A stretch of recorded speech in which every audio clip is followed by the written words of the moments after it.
जितने आस्था चैनल पर कथा सुन रहे हो, जितने फेसबुक और यूट्यूब पर सुन रहे हो, बहुत सावधानी से सुनना। 2 बार पशुपति व्रत कर लिए, आपने ये कर लिया, आपने प्रदोष कर लिया, आपने सोमवार कर लिया, आपने सारे अनुष्ठान कर लिए, बहुत सारे उपाय भी करे, तो महाराज शनिवार के दिन अगर शिव की आराधना करी जाए, शनिवार के दिन अगर शंकर को जल चढ़ाया जाए, तो जिंदगी में व्यक्ति की कभी अकाल मृत्यु नहीं होती। महाराज संहिता में लिखा है कि जितने समी के पत्ते डालें उतनी बार नाम और गोत्र बोले, पर आप ज्यादा बार भी ना बोल पाए तो अपना नाम गोत्र एक बार तो बोले। समी के पत्र का जल शंकर भगवान को समर्पित करें, शिव पंचायत का दर्शन करते करते। एक पात्र रख लें, उस पात्र में उस जल को झेल लें, शमी के पत्ते आ जाएं तो आ जाएं, वो जल रख लें और उस जल को एक बोतल में भर लें। लगभग 15 दिन आप उस जल को जैसे शरीर पर तेल लगाते हैं उस तरह से पूरे शरीर पर मलना प्रारंभ कर दें। महाराज ज्यादा से ज्यादा 20 दिन, ज्यादा से ज्यादा 21 दिन या 1 महीना, इतने में शरीर ठीक होना प्रारंभ हो जाता है। कि आपके यहाँ अगर धन की कमी पड़ रही है, पैसा नहीं आ रहा, व्यापार नहीं चल रहा, दुकान नहीं चल रही, धंधा नहीं चल रहा, नौकरी नहीं लग रही, सर्विस नहीं लग रही, तो हमने बार बार आपको कहा है, कोई दुकान आप डाल रहे हो, नया व्यापार चालू कर रहे हो और लग रहा है कि चलेगा कि ना चलेगा। पहले भी मैंने 2-4 दुकान डालकर देख ली, नहीं चली, अब नया डाल रहा हूँ, कर्जा कर डाल रहा हूँ, पैसे लाकर डाल रहा हूँ, चलेगा नहीं चलेगा। आम के पत्ते की भस्म मिल जाए, स्वस्तिक का निर्माण कर दो, फिर आप अंदर कोई पूजन करो ना करो, आपने कोई अनुष्ठान करा ना करा, यज्ञ पूजन करी ना करी, अगर आप प्रवेश भी कर गए, इतना आपके पास धन नहीं था और आप प्रवेश भी कर गए, तो भी घाटे में नहीं जाओगे। शिव महापुराण की कथा का ये संवाद याद रखिए। लिंग पर आम के पल्लव को जो वर दिया गया, तो आम के 21 पत्ते इकट्ठे कर उसको आग लगाकर उसकी भस्म तैयार कर शंकर भगवान के शिवलिंग पर शाम के समय प्रदोष काल में चढ़ा दीजिए वो भस्म, और उस भस्म को उठाकर लेकर आ जाओ, डब्बी में भर लो और गाय का घृत उसमें डाल लीजिए। जिस पुरुष नारी को चर्म रोग हो जाए, चर्म रोग, कहीं खुजली चल रही हो, कहीं दाने पड़ गए हो, कहीं चमड़ी सफेद लाल काली पीली जैसी पड़ गई हो, कहीं दाग हो रहे हो, चर्म रोग, कहीं खुजाल चल रही हो, तो और उस स्थान पर लगाना चालू कर दीजिए। 3 दिन में दाग खाद खुजली जो भी होगी मिटना प्रारंभ हो जाएगी। उसमें इतनी प्रबलता आ जाती है। शंकर को जो भस्म चढ़ी है, आम के पत्ते की भस्म का भी हमारा शास्त्र वर्णन करता है। उस भस्म को छान कर पीस कर उसकी कोई दुकान आप डाल रहे हो, नया व्यापार चालू कर रहे हो और लग रहा है कि चलेगा कि ना चलेगा, तो उसके लिए सबसे पहला काम करो, कम से कम दुकान खोलने के 7 दिन पहले आम के पत्ते की बंदरवाल बांधो। दुकान का मुहूर्त होने के 7 दिन पहले आम के पत्ते की बंदरवाल बांधो और कहीं आम के पत्ते की भस्म मिल जाए, वही भस्म जो आम के पत्ते 21 उठाए सूखे वाले, अलग से तोड़ के मत सुखाना, उसमें थोड़ा सा चंदन मिलाकर और उसी से सम्मुख में जहां 7 दिन पहले तुमने बंदरबल बांधी है, दुकान खोलने वाले दिन उसी आम के पल्लव की भस्म जो शिव पर चढ़ी थी, उसी में चंदन मिला हुआ वो एक स्वस्तिक का निर्माण कर दो। फिर आप अंदर कोई पूजन करो ना करो, आपने कोई अनुष्ठान करा ना करा, यज्ञ पूजन करी ना करी, अगर आप प्रवेश भी कर गए, इतना आपके पास धन नहीं था और आप प्रवेश भी कर गए, तो भी घाटे में नहीं जाओगे। व्यापार उन्नति की ओर ही बढ़ेगा, व्यापार बढ़ेगा। उसमें आम के पल्लव में अगर कामदेव छुपकर भस्म होते हैं, तो शंकर मेरे आम के पल्लव को भी वर प्रदान कर देते, आम के पल्लव को भी शिव वर देते। शनिवार के दिन जो बेलपत्री के वृक्ष के नीचे जौ के आटे का चौमुखी दिया, सरसों का तेल डालकर, उसमें काली तिल डालकर, उसमें एक सफेद फूल डालकर, बेलपत्री के वृक्ष के नीचे जैसे एक चौमुखी दिए को जौ के आटे के दिए को लगा दिया जाता है। जो व्यक्ति चिड़चिड़ करता है, जो व्यक्ति क्रोध करता है, जो व्यक्ति अपशब्द बोलता है, आड़ा टेढ़ा बोलता है, ताने देता है, ईर्ष्या रखता है, घर में चिड़चिड़ करे, पूरे घर को अस्त व्यस्त कर रखा, उस व्यक्ति का नाम और गोत्र बोलकर मात्र एक दिया लगा दिया जाए, व्यक्ति अपशब्द कहना बंद कर देता है, उसका प्रेम प्रबल हो जाता है, उसकी ईर्ष्या समाप्त हो जाती है, उसकी नफरत समाप्त हो जाती है। हम आपसे बार बार कहते हैं ना, कई बार आपको कहा कि आपके यहाँ अगर धन की कमी पड़ रही है, पैसा नहीं आ रहा, व्यापार नहीं चल रहा, दुकान नहीं चल रही, धंधा नहीं चल रहा, नौकरी नहीं लग रही, सर्विस नहीं लग रही, तो हमने बार बार आपको कहा है, एक दिया बेलपत्री के पेड़ के नीचे लगाओ घी का, और एक दिया शंकर के मंदिर की चौखट पर लगाकर, बार बार आपको कहा, उस पर विश्वास रखकर लगाओगे, सुख मिलेगा, आनंद की अनुभूति होगी। श्री शिवाय नमस्तुभ्यम, सब बोलिए एक बार जमकर, श्री शिवाय नमस्तुभ्यम। प्रैक्टिकल जरूर करना, कहीं सियोर वाला महाराज झूठ तो नहीं बोल रहा। शास्त्रों की बातें हमारे जीवन में हमें सुख प्रदान करे, इसलिए इस भाव का आनंद करते हुए आज की कथा को विराम देते हैं। श्री शिवाय नमस्तुभ्यम। मेरे चैनल को सब्सक्राइब करें, बेल आइकन प्रेस करें, जिससे कि आपको लेटेस्ट वीडियो की नोटिफिकेशन। जितने आस्था चैनल पर कथा सुन रहे हो, जितने फेसबुक और यूट्यूब पर सुन रहे हो, बहुत सावधानी से सुनना। 2 बार पशुपति व्रत कर लिए, आपने ये कर लिया, आपने प्रदोष कर लिया, आपने सोमवार कर लिया, आपने सारे अनुष्ठान कर लिए, बहुत सारे उपाय भी करे, तो शुक्रवार के दिन अगर शंकर के मंदिर में जल चढ़ाया जाए तो नारी का अखंड सौभाग्य होता है। शुक्रवार के दिन बेलपत्री के वृक्ष के नीचे बैठकर घृत का दिया लगाकर शरीर में जो रोग है उसका स्मरण कर कल करके देखना। जो बच्चा चिड़चिड़ कर रहा हो, बहुत गुस्सा कर रहा हो, बहुत गुस्सा, जो बहू चिड़चिड़ कर रही हो, जो सास चिड़चिड़ कर रही हो, भाई बंधु कुटुंब कोई चिड़चिड़ कर रहा हो, बहुत क्लेश घर में हो रहा हो, एक कटोरी में पानी लो, तुमरुका जी का नाम लो, शिव जी का नाम लेकर, तुमरुका जी का नाम लेकर थोड़ा सा पानी का आचमन करा दो। 10 मिनट 5 मिनट में एकदम चुप, लड़ी नहीं सकती, गुस्सा। लक्ष्मी सबसे ज्यादा प्रसन्न कौन से दिन होती है? जम के बोलिए जरा। शुक्रवार।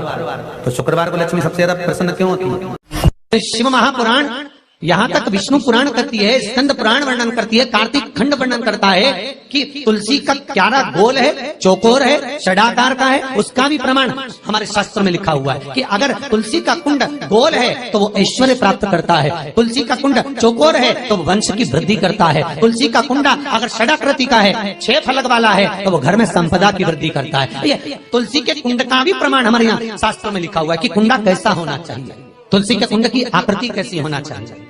उसका प्रसन्न होने का कारण क्या था? लक्ष्मी जी के 2 भाई थे, दोनों की शादी नहीं हो रही थी, दाता और विधाता, दोनों का विवाह नहीं हो रहा। और दाता विधाता के लिए लक्ष्मी बड़ी परेशान थी, रोज नारायण से कहती थी, प्रभु कुछ कृपा करिए, दाता विधाता का विवाह नहीं हो रहा, उम्र होती चली जा रही है, इनका कुछ करिए प्रभु, आप नारायण आप कुछ तो कर सकते हो। भगवान नारायण ने तब लक्ष्मी से कहा, एक काम करो, बेलपत्री के पेड़ के नीचे बैठकर लक्ष्मी तुम अनुष्ठान करो तुम्हारे भाइयों के विवाह के लिए। इसलिए आज भी हमारे हिंदू धर्म की रीति है कि बेलपत्री के पेड़ के नीचे शाम के समय लक्ष्मी का वासा होता है। इसलिए लोग इस बेलपत्री के पेड़ के नीचे तुम्हारा रात्रि को, शाम को 6 बजे से लेकर रात्रि को 8 बजे तक तुम्हारा निवास होगा।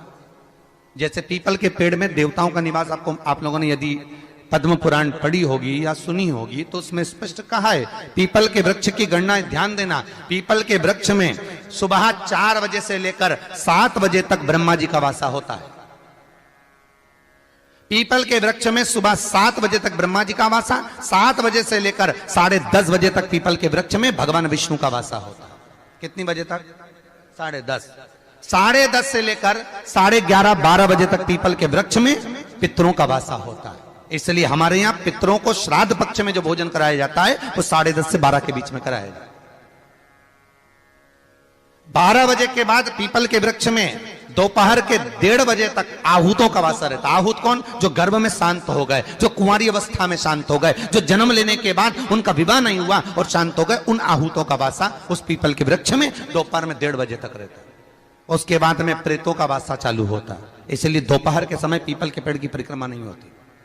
फिर शाम को 4 बजे से 7 बजे तक पीपल के वृक्ष में शंकर जी का वासा होता है। इसलिए शाम के समय पीपल की परिक्रमा नहीं होती। 7 बजे के बाद में पीपल के वृक्ष में रात्रि को 9 बजे तक कुबेर का वासा होता है। फिर 9 बजे के बाद में प्रेतवास चालू होता है पीपल के वृक्ष में। उसी तरह बेलपत्री का जो वृक्ष है, उस बेलपत्री के वृक्ष के नीचे रात्रि को 8 बजे से लेकर 12 बजे तक बेलपत्री के पेड़ के नीचे कुबेर का निवास होता है। महाराज, कुबेर का निवास। प्रयास करा करो इसी बेलपत्री के पेड़ के नीचे हम दीप लगाएं, घी का दीप। यदि संपदा की कमी हो तो, अगर भगवान ने खूब संपदा दी है तो भले मत लगाओ, कोई दिक्कत। महामृत्युंजय मंत्र का यदि आप जाप करते हो और आपको मालूम पड़ गया कि शरीर में मुझे ये रोग हो गया है, मुझे शुगर हो गया है, मुझे बीपी हो गया है, मेरा ब्लड प्रेशर ऊंचा नीचा रह रहा है, कोई भयंकर रोग, मेरे रिश्तेदार को कोई कैंसर जैसा रोग हो गया, किसी को कोई थायराइड हो गया, किसी को कोई किडनी और लीवर में सूजन हो गई, किसी को कहीं किडनी और लीवर में तकलीफ हो गई, तो शिव महापुराण की कथा कहती है, नवग्रह शिव महापुराण की कथा कहती है कि बेलपत्री के वृक्ष के नीचे महामृत्युंजय मंत्र का जाप जो शुक्रवार की शुक्रवार घी का दिया लगाकर करता है, उसके रोग बाबा देवाधिदेव महादेव समाप्त करते चले जाते हैं। ये संजीवनी मंत्र शुक्रवार के दिन भगवान शंकर को शुक्र को दिया था, इसलिए उसकी प्रधान शुक्रवार के दिन बेलपत्री के वृक्ष के नीचे बैठकर घृत का दिया लगाकर शरीर में जो रोग है उसका स्मरण कर कर शंकर जी से विनय कर कर, हे भोलेनाथ, आपने शुक्र देवता को संजीवनी मंत्र दिया है, तो क्या आप मेरे को वो मंत्र प्रदान नहीं करोगे? मेरे रोग, मेरी बीमारी, मेरे दुख को आप नहीं हरोगे? शिव से कहो, ये शरीर आपने दिया है और भजन करने के लिए दिया है, स्मरण करने के लिए दिया है, कीर्तन करने के लिए दिया है, तो संभालोगे भी आप। और बेलपत्री की ओर मुख कर कर घी का दिया लगाकर महामृत्युंजय मंत्र का स्मरण कर लेने पर धीरे धीरे धीरे धीरे धीरे धीरे वो रोग समाप्ति की ओर आता चले जाता। अगर आप शंकर भगवान को एक लोटा पानी अगर शिव को समर्पित कर रहे हो, श्वेत पुष्प को रखकर शंकर जी के ऊपर सफेद फूल को चढ़ाकर अगर एक लोटा जल भी एक पात्र जल भी शंकर को समर्पित कर रहे हो, तो ये लक्ष्मी के लिए ही तो कर रहे हो। और कौन सी लक्ष्मी? पूर्ण लक्ष्मी, पूर्ण लक्ष्मी। आपको पहले भी कथा में कहा, एक बार भगवान विष्णु के सामने लक्ष्मी मैया ने बहुत तेज स्वर में कह दिया था, नारायण, दुनिया के लोग आपका नाम जपते हैं, दुनिया के लोग नारायण नारायण कहते हैं, दुनिया के लोग आपका भजन करते हैं, पर सत्य मायने में कहूं ना तो मेरे बिना दुनिया के लोगों की नहीं चल सकती, मेरे बिना दुनिया नहीं चल सकती, संसार मेरे बिना नहीं चल सकता। भगवान विष्णु ने कहा ये तो गलत है लक्ष्मी आपका कहना। एक दिन लक्ष्मी को अहंकार आ गया, अहंकार के संबोधन जमाता लक्ष्मी कहने लगी, तो भगवान उसी समय पर भगवान विष्णु को क्रोध आ गया और भगवान विष्णु ने कह दिया, लक्ष्मी तू इतनी बड़ी बड़ी बात कहती है कि तेरे बिना नहीं रह सकती संसार? मैं तुझे कहता हूं लक्ष्मी, तू अपूर्ण है, तू अपूर्ण है, तू पूर्ण कब हो गई?